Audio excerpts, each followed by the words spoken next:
What's up guys, welcome back to the channel. On this video I'm going to show you how to install the Azdome PG17 Dashcam onto this Subaru Forester. ハイパースピードメディア。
Okay, for the first step, we're going to disconnect the battery before we do any kind of electrical work.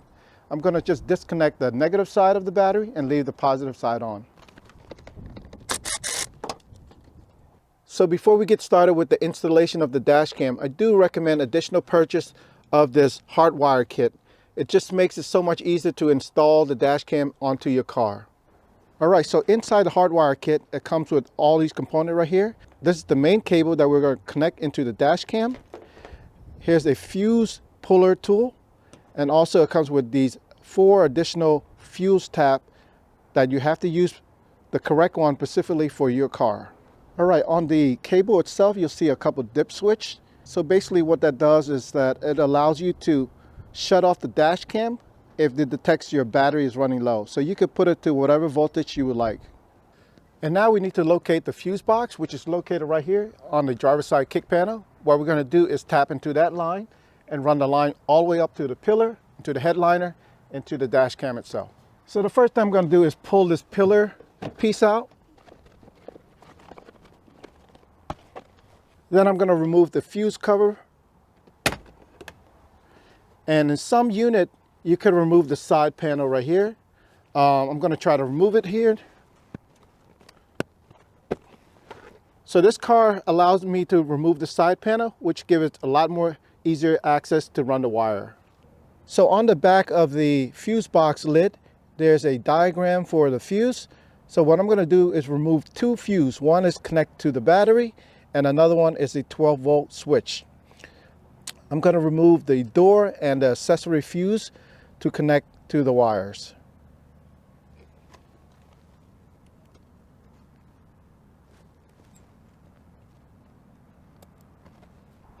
So here's the 2 fuses that I pull off the car, and here's the 2 fuses that came with the kit. So we're going to connect these fuses into these connector right here, and then connect these connector into the main cable. So you want to put the fuse that you pull off the car into the bottom slot right here, like so. And then you want to put the fuse that came with the kit onto the top slot. So it should look something like this.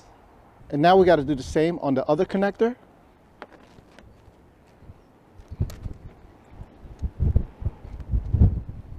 And we should have 2 connectors with 2 fuses on each one of them. On the cable itself, you should have 3 leads. One is black, red, and yellow. Black is for ground, red is for the battery, and yellow is for accessory. So I'm going to connect my door switch fuse onto my red connector, which is for the battery, like so. Then I'm going to do the other connector for my accessory switch. It should be something like this. And on the black wire right here, we're just going to ground that into the chassis of the car. And now we're ready to run the cable. I'm going to connect the fuse lead into the original spot of the fuse. And then for the black wire, I'm going to run this into any part of the chassis that is metal. That will give it a good ground.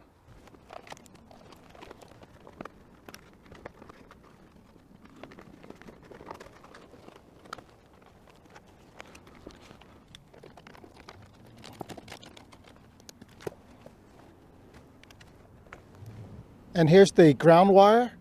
What I'm going to do is bolt that into this bolt right here, because that bolt right here is connected to the chassis, so it's going to give a good ground. I'm going to do it from the inside. Loosen this bolt up. Stick it through the back where it's connected to the chassis, and then tighten it down. So that should give me a good ground. All my fuse is already connected. And with the excess wire, you can zip tie it into place and secure it into the back. And now we can put the cover back on. Before we put the pillar back into place, the kit does come with a rear view camera. If you would like to install this, now's a good time to do so.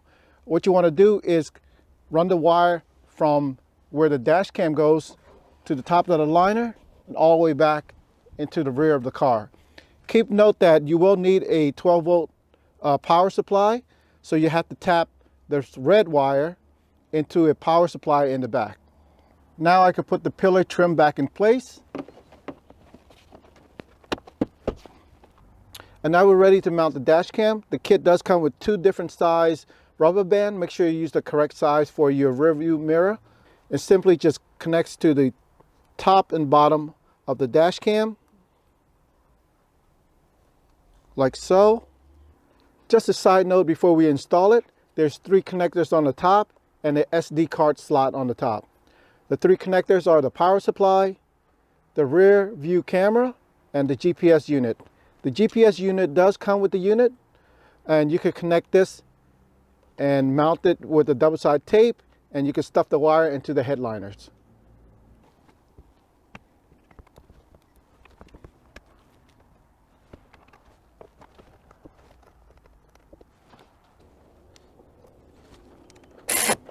It's probably hard to see it on camera, but the screen is now on, and there's a power button on the bottom to turn it on and off.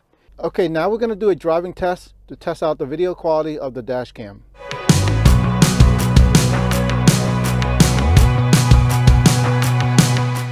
So my first impression of the dash camera is that it really do work. I mean, the mirror and the LED screen in the back both work. You kind of see both at the same time. It's kind of trippy a little bit.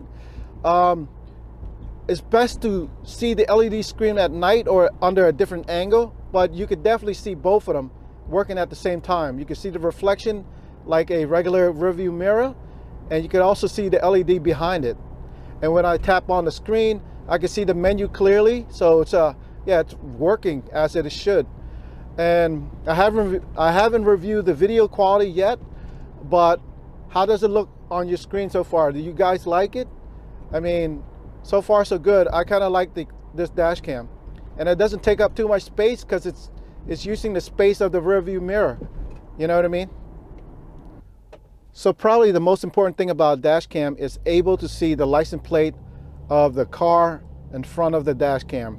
So we're going to drive closer to the next car and see if we can see the license plate on the video.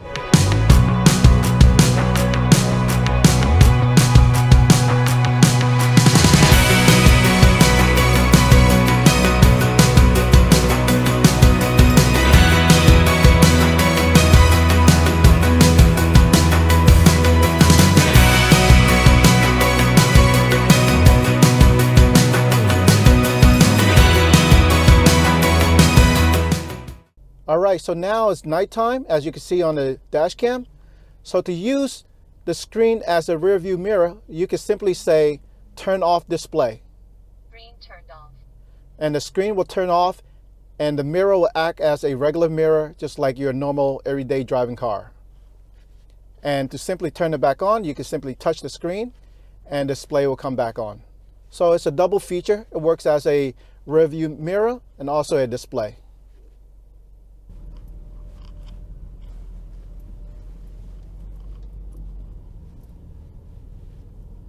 And now, since I'm on the road, if I like to see the car behind me, I simply say, turn off display. Screen turned off.